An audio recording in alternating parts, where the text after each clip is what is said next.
Metallic thread can add just the perfect finishing touch to your project, but if you're not quite sure where to start, this Crafter's Toolbox is for you.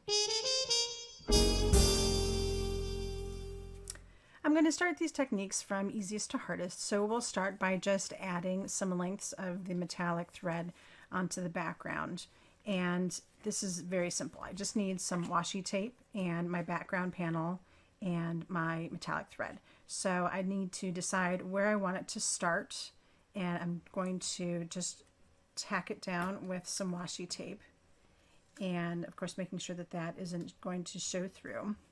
And then I'm just going to let out some of the thread and go ahead and add in all of these different lines. Now if I want to make them so that they're even, I'll go ahead and just get this to lay down flat, and then I can just move them around with my fingers until I get them to space out exactly the way I want them to. All right, so I can definitely do something pretty simple like that. That would be really great. Like, it's kind of reminding me of a guitar strings, right? Or I can be a little bit more fun with it and put in some angles and get a completely different look. So basically, once I'm done with that, I'm just going to flip this over and cut off my end and tack down with some more washi tape, and then that's ready to be attached to my card base. So using the washi tape helps keep everything nice and taut on my piece of cardstock, and I'm not really too concerned that it's kind of popping up a little bit. Once I get that glued down, I'm going to have nice flat result here. All right, so that's one way that I could do that. Of course, if I'm working with something like this, I could go the opposite direction and perhaps just mimic the background that I already have going here. So again, just taking that piece and tacking it down with some washi tape. And then perhaps I just want to do a few strands just on the side here. And I bunch them all together. There we go. And then that gives me a more condensed look, but still a really interesting detail.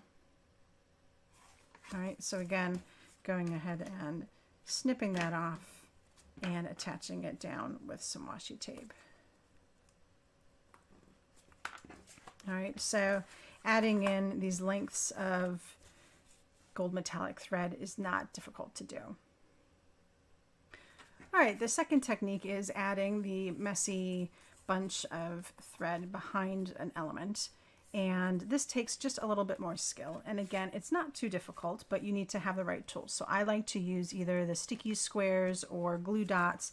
Either works really well. And of course you need like a sentiment or a little background or an element that's all put together, or even a floral element will do. So I'll start with this one. And I'm just going to take 2 of the sticky squares, and it works best when you can put one on one side and one on the other side. So I'll get one down here and one down here. So now I have my little sticky elements here, and I'm going to pull out a length, and I start to wrap it around my fingers like so. So I'm going to end up with really big circles this way, and then I can cut my end off. And see, now I have big loops. Now if I want, I can twist it, and I could put, if I had a sticky dot in the center, it would work really well that way. But in this case, I'm just going to kind of leave it like so and place it down on those sticky squares. And sometimes you just need a little bit of readjustment as you go. And then when I go ahead and put this down on my card base, and see, I can even just grab a little bit in here and just let it grab.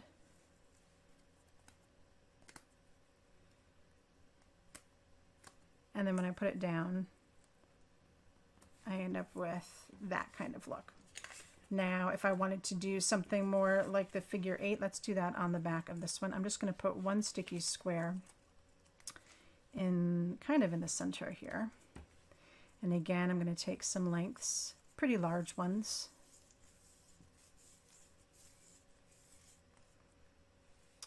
And I'll go ahead and cut that off again. And then I will take it and twist it and just put that twist down in the center. And then let those fan out like they want to.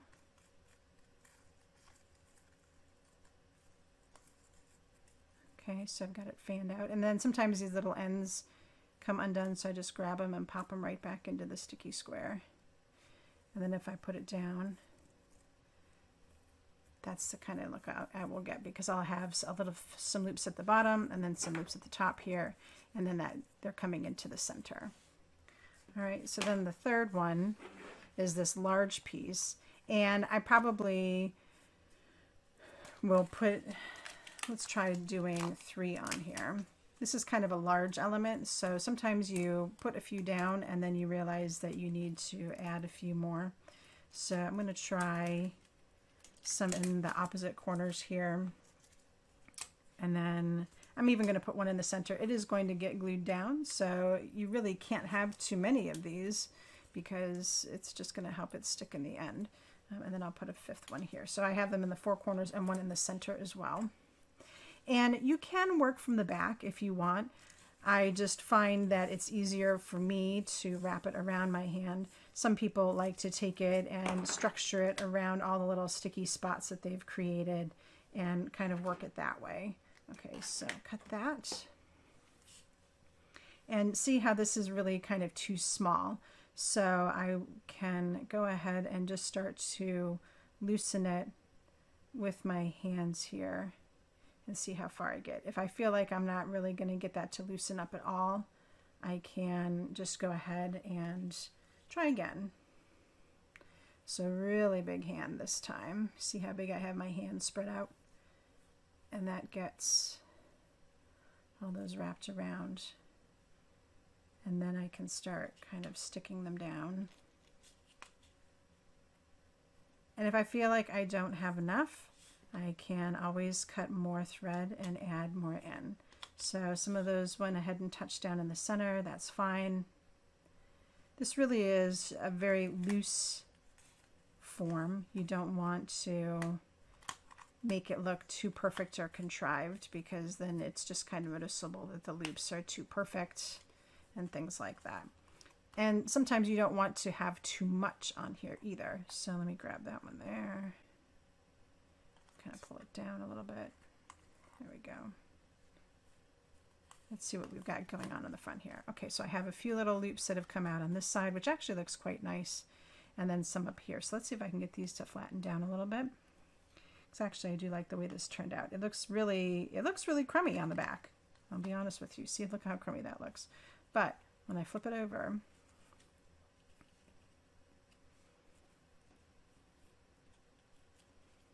there we go. That's the look that I end up with. So that's how you can add some loose swirls of metallic thread on your projects. All right, so the last way to add some metallic thread is to do a cute little bow. Now this bow looks like it was ridiculously complicated to make, but it is quite easy if you just make a little template for yourself. So these are just some scrap cardboard. This one measures 1 1/4 inches, so I have a 1/2 inch with a 1/4 inch notch and a 1/2 inch. And then this one measures 2 1/4, so it's 1 inch with a 1/4 inch notch and 1 inch. Okay, so very easy to do. And I'll start with the large one. And I just go ahead and take my thread and I leave a tail. Okay, so I have my tail. And I'm going to wrap it around as many times as I want. And with the metallic thread, it really doesn't matter how many times you go around. The more the merrier on the metallic thread. So I just made sure that I kept my tail piece on the top.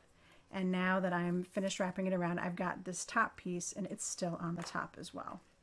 Okay, so top and top, they're both still there. So I'm just going to cut that off. All right, so here's the piece I just cut off, my top piece, and here's my tail. And you can see how the tail's at the bottom and the top pieces at the top.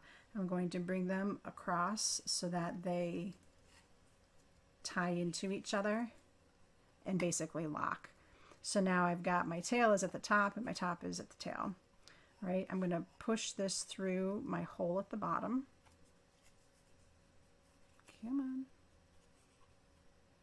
All right, now it's on the underside.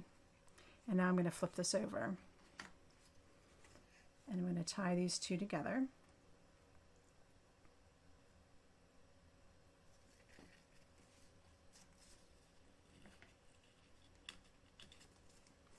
And then I'm going to tie them together again just to give it a good knot. Oops.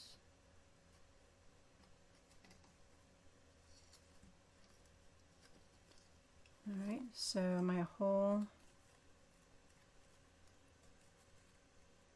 is tied together here. And I just broke that little piece, but I don't think it's going to matter. We'll see what happens when it comes off. And if it doesn't, of course, I've got this whole length. I could try it again.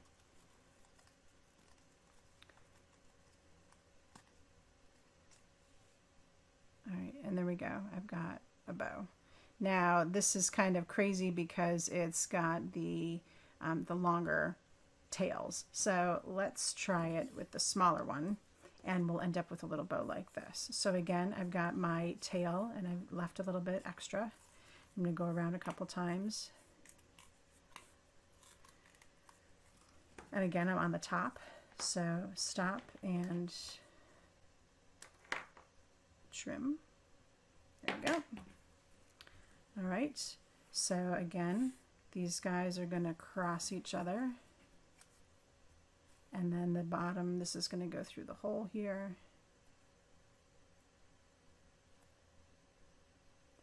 There we go.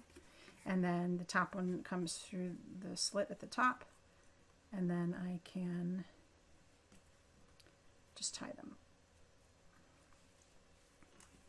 You can use this little template for any kind of ribbon. You can use it for a little 1/4-inch ribbon, 1/8-inch ribbon, any kind of thread. It works for all of it. Okay, so I just tie that off again, and then I'll slip this off the ends.